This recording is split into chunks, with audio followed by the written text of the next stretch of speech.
Cinema நேயர்களுக்கு அன்பு வணக்கம். வெல்கம் டு எம்டி திரை. இந்த ஷோல சைலேஷ் கொல்லனும் இயக்கத்துல நானி, ஸ்ரீநிதி செட்டி மற்றும் பலரது நடிப்புல வெளிவந்திருக்கிற திரைப்படம் தான் ஈட் தி தேட்டர்ஸ். மிகப்பெரிய எதிர்பார்ப்புகளுக்கு மத்தியில வெளிவந்திருக்கிற இந்த திரைப்படம் ரசிகர்கள் மத்தியில எதிர்பார்ப்பை பூர்த்தி செஞ்சதா இல்லையா? இந்த படம் எப்படி இருக்கு, இந்த படத்தினுடைய கதை என்ன அப்படின்னு சொல்லி பார்க்கலாம் வாங்க.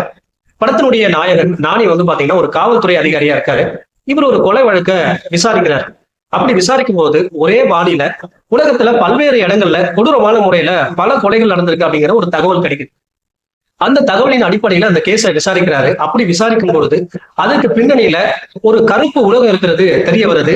அந்த கருப்பு உலகம் எங்க இருக்கு, அதை இயக்குறது யாரு, அவங்க ஏன் கொடூரமான முறையில பல கொலைகள் பண்றாங்க, அதற்கான நோக்கம் என்ன அப்படிங்கிறத கண்டுபிடிக்கிறதுக்காக களத்துல இறங்குறாரு.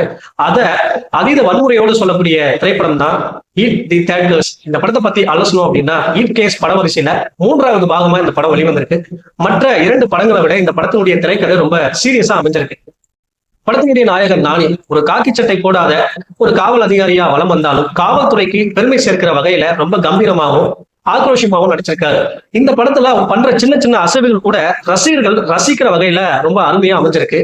அதே போல நானி பாத்தீங்கன்னா தனது தனித்துவமான நடிப்பின் மூலமாகவும் வித்தியாசமான மேனரிசத்தின் மூலமாகவும் பாத்தீங்கன்னா இந்த படத்துல ரசிகர்களை ரசிக்க வச்சிருக்காரு. ஆக்ஷன் காட்சிகளை ருத்ர தாண்டவம் ஆடிருக்காரு. குறிப்பா ஒரு சண்டை காட்சியில ஒரு பெண் ஒருத்தர் நீலாம் இங்க சர்வே பண்ண முடியாது அப்படின்ற மாதிரி சொல்றாங்க. அவங்க உடனே நானி என்ன சொல்றாரு அப்படின்னா, நான் என்னுடைய கரியர் ஸ்டார்டிங்ல இருந்து இந்த வார்த்தையை கேட்டுட்டு இருக்கேன் அப்படின்ற மாதிரி சொல்றாரு. இது அவருடைய அசுர வளர்ச்சியை சொல்ற மாதிரி இந்த படத்துல அவருடைய டயலாக் வச்சிருக்காங்க. அந்த டயலாக் வர இடத்துல தியேட்டர்ல விசில் சத்தம் பறக்குது. அந்த அளவுக்கு மாசம் அமைஞ்சிருக்கு.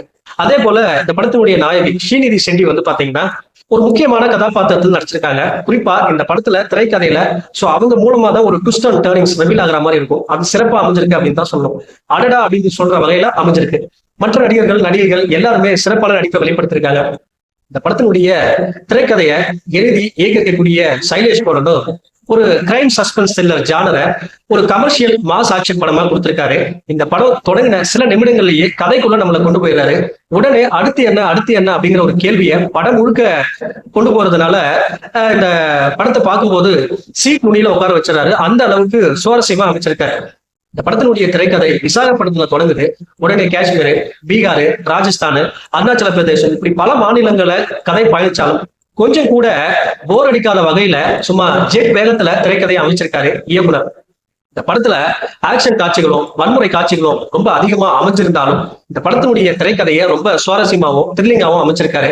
குறிப்பா அர்ஜுன் சர்க்கார் அப்படிங்கிற கதாபாத்திரத்தை அவர் பயணிக்கிற அந்த பயணத்தை ரொம்ப த்ரில்லிங்காகவும் சஸ்பென்ஸாகவும் அமைச்சதுனால பார்வையாளர்களை சீட் நுனியில உட்கார வச்சிருக்காரு இயக்குனர். மொத்தத்துல ஈட் தி தேட்டர்ஸ் ஒரு செம ஹிட் அப்படின்னு தான் சொல்லணும். இந்த படத்துக்கு எம்பி திரை கொடுக்கிற ரேட்டிங் 5 to 3.5. அடுத்த ஒரு சந்திக்கிறேன். நன்றி, வணக்கம்.